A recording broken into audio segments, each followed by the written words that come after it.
And hello again, people. Sorry that it's been a day or two since I've been able to upload a video.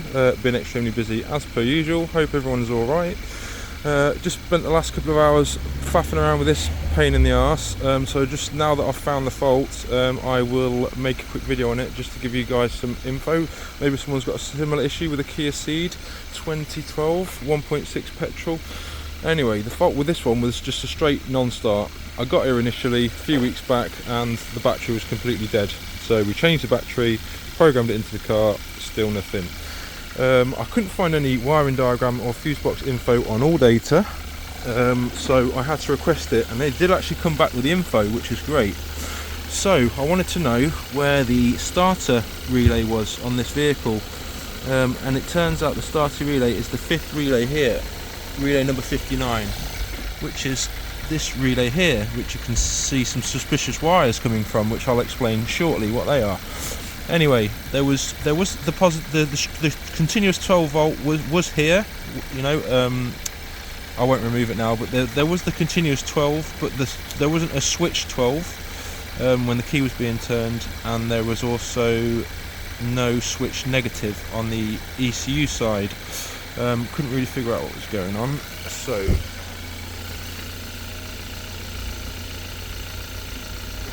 if you have a look here, we'll see.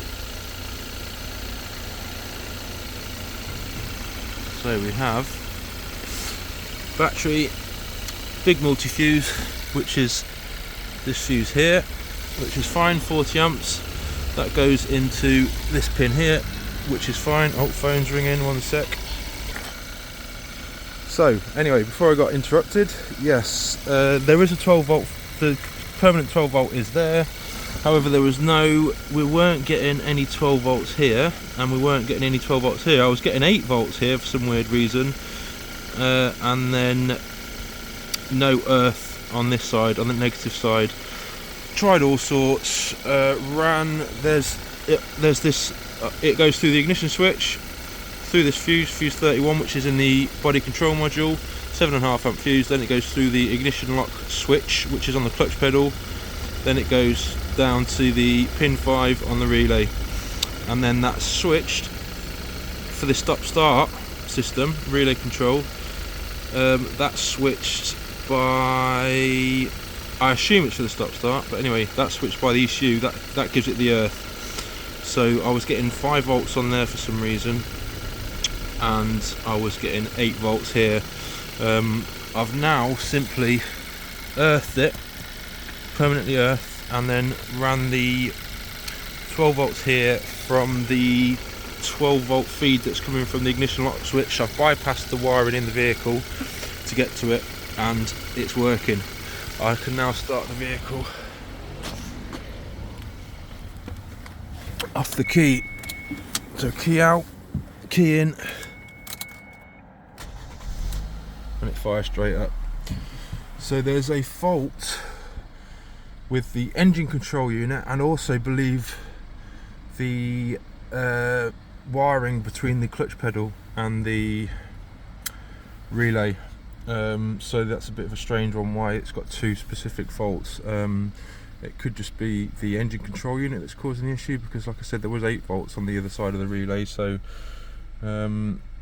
it should have been enough to engage it and start it really. So anyway, yeah, it turns out that this is going to be an engine control unit fault, because there's no earth, or there's no switched earth on the engine control module side. So it's either going to be a faulty engine control unit, or a bad earth on the actual engine control unit itself. However, that's working fine. I obviously thought it was this switch where it was stopping the power getting through, then I thought it was this fuse, then I thought it might be the ignition switch, but no, it's now that it's got an earth and we're just sending 12 volts straight to here, the engine starter motor's working. So it is a start relay control fault, the circuit fault on the engine control module. As soon as we give it an earth, it actually starts, but it's not getting an earth from the engine control unit for some reason, which is strange. So we'll give the customer, it's actually a car dealer, said I wouldn't work for these guys again, but it's actually a different one, so these have been good so far.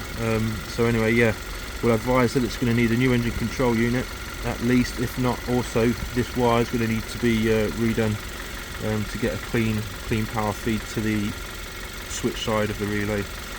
But yeah, that's really it on this one. I could have filmed the process going through it start to finish, but I've just sort of talked you through what I've done. I have to get this one done, so I didn't really have time to film it from the start, but just wanted to make a quick video for today at least. So I think that will do it for now. It's just a short and sweet one, but I hope it's been of help to someone.